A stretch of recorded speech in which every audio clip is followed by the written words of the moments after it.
Hey guys, Marty D'Angelo here. So how many of you survived the public safety power shutoff by PG&E? I know some of you still don't have power, and that really bites. Power came on in Grass Valley at around 5 p.m. last night for the business districts like us who have businesses and people who, are near the Brunswick Basin area. But there's a lot of places where the power has not come back on. A lot. So we're going to have to rise up and we're going to have to do something about this, guys. What do you think about all this? I mean, do you think this is right? Do you think this is fair? Do you think they're doing something nefarious here? Is this really for the public safety, or is this for their own trying to get a law passed saying that they won't be responsible or liable if anything happens with their power lines ever again? The power is still out in Northern California and across a wide swath of the state. The blackout was planned by public utility officials to reduce the risk of wildfire as high winds mix with dry weather. But many don't agree with that timing or reasoning. And as William Brangham tells us, the anger is building around the state as residents, businesses, and local government offices are trying to deal with it. This is my neighborhood right now. Across Northern California overnight, entire communities turned invisible to the naked eye.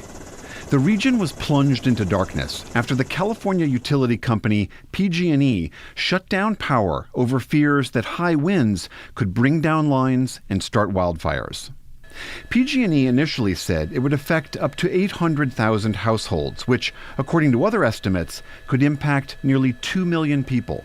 I think they jumped the gun, in my opinion. Turning it off is good, but wait till it's dangerous. PG&E in general should have taken care of this for the last 50 years. PG&E says it restored power today to hundreds of thousands, but warned some outages could last for days. A statement today read, "We faced a choice between hardship or safety, and we chose safety. We deeply apologize for the inconvenience and the hardship, but we stand by the decision." In the meantime, residents stocked up on ice and supplies, shopping in stores left in virtual darkness. Businesses that stayed open had to operate cash only. Elsewhere, authorities reported several traffic accidents overnight, which resulted in injuries. The decision to shut down power came as high winds and particularly dry conditions increased the threat of new wildfires. But California Governor Gavin Newsom said the reason for blackouts falls squarely on PG&E. They've created these conditions. It was unnecessary. We're doing everything in our power. My gosh. Doing everything in our power to help them help themselves. Now it's time for them to do the right thing. The electric utility had been held liable for its role in prior wildfires in 2017 because of downed power lines. It filed for bankruptcy this year after last year's devastating Camp Fire, which was believed to have been triggered in part by PG&E transmission lines. That blaze killed 85 people and destroyed tens of thousands of buildings. I was just curious how many Oroville Dam Watch Group subscribers we have who would subscribe to an alternate channel based on PG&E, because I would really like to do that, and I would like to be able to keep this channel just for talking about the Oroville Dam. Since I have an audience here, I'm going to talk about this right now, but I would definitely be interested to know how many of you would subscribe if I create a Marty D'Angelo Rants channel, or screw PG&E or something like that, and get another channel up and see about making videos talking about the stuff that's, going on other than the Oroville Dam. So let's hear more about the impact of this blackout. Matthias Gaffney of the San Francisco Chronicle is covering it in Northern California, and he joins me now from Oakland. Matthias, thank you very much for being here. I know you've been driving around in the regions that are some of them that are blacked out right now. What's it like? Yeah, it's really frustrated a lot of people in the area. I mean, there's people who are struggling to know what to do with their food, for childcare, for schools. There's new moms who are figuring out what to do with their frozen breast milk. I mean, it really runs the gamut. It's just been an incredible inconvenience for a lot of people, and they just want to know when it's going to end. I mean, blackouts are one of those things that really emphasize how many parts of our life are dependent upon electricity. I mean, I think about banks, hospitals, stores. I mean, all of those places are now seemingly in some sort of crisis mode.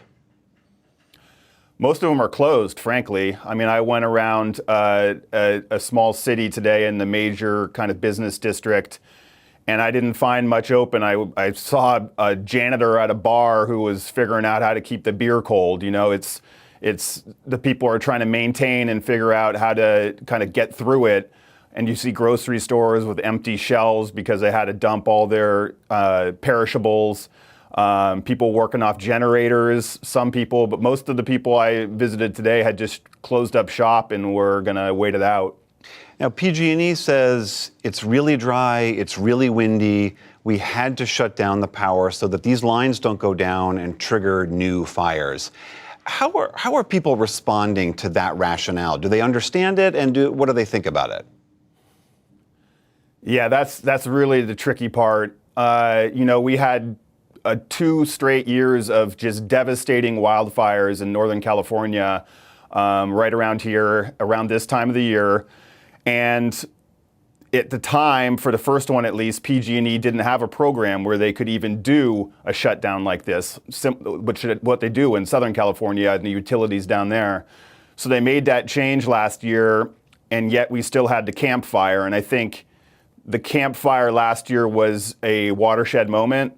They had warned that they might do a shutdown. All the weather factors seemed to align with their standards and criteria for when they would do it, and yet they kept the power on, and their electricity wound up causing this incredibly deadly fire where more than 80 people died. So I think a lot of people understand that, but at the same time, they realize that this is an incredible inconvenience, and they just hope it's done better, these shutdowns.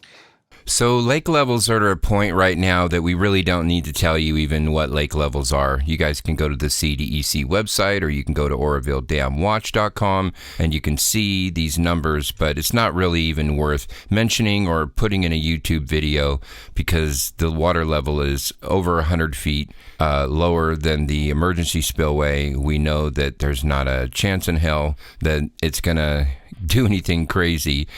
We might get some rains this year, some serious rains. I doubt it. I think it's going to be mostly people in fear of their lives from PG&E. So I'm going to share some other things with you that we're going to be doing this year to close that gap that PG&E has right now in our power system. And we're going to be providing our own safe alternative form of solar energy and backup generator and so on and so forth. So I'll be doing a blog here and talking about all of that, and I'll post a link to that as soon as it's completed. So. I mean, obviously, people pay their utility bills. They have some reasonable expectation that the power would stay on somewhat consistently. Is there a viable long-term solution to this that doesn't involve putting people into the dark every time it gets hot and windy? It's really tricky. There's people, one side of the spectrum say you run this utility, you shouldn't have to shut it down to keep it safe. This should be safe to begin with. When you talk about increasing climate issues that are kind of putting a lot of stress on the system, that can be difficult. It's also putting stress on nature. We have a lot of dead trees in California that when they topple over, they can hit a power line. So it's very difficult, but at the same time, people are concerned that, PG&E is a publicly traded company, and a lot of people think that they're caring more about the shareholders than they are about the general public and keeping them safe. So there's a balance that needs to be struck there that's incredibly difficult, and a lot of people say make it go public. San Francisco's thought about buying out PG&E and taking it over, but there's a lot of difficulty there too. Do they want to take on the liability if something bad happens?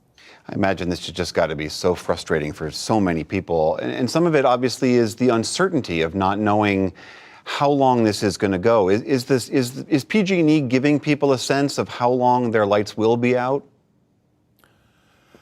They give you a ballpark idea. I mean, the weather event hopefully is going to be ending by the end of today, but that doesn't mean your power is coming right back on. My power's out. I'm not expecting it to be on for a day or two. And the reason is once the weather subsides and you don't have that threat, PG&E has to go out and inspect all the lines before they even think about re-energizing those lines. And I talked to a PG&E official yesterday who compared all the lines that they'll have to investigate and inspect after this incident equates to lining up. If you lined them all up, it would equate to the circumference of the Earth, the entire equator. Wow. And then obviously there's no predicting whether or not this has to be redone in weeks or months ahead. Matthias Gaffney of the San Francisco Chronicle, thank you very much for your time. Thanks for having me. Maybe the Chico ghost will show back up and start dropping fish from the sky over Lake Oroville. Freshwater and saltwater. Of course, the saltwater fish won't last long in the freshwater, but it would be very interesting to see. That would be pretty cool. So anyway, for the Oroville Dam Watch Group, this is Marty D'Angelo, praying that all of you have a blessed day.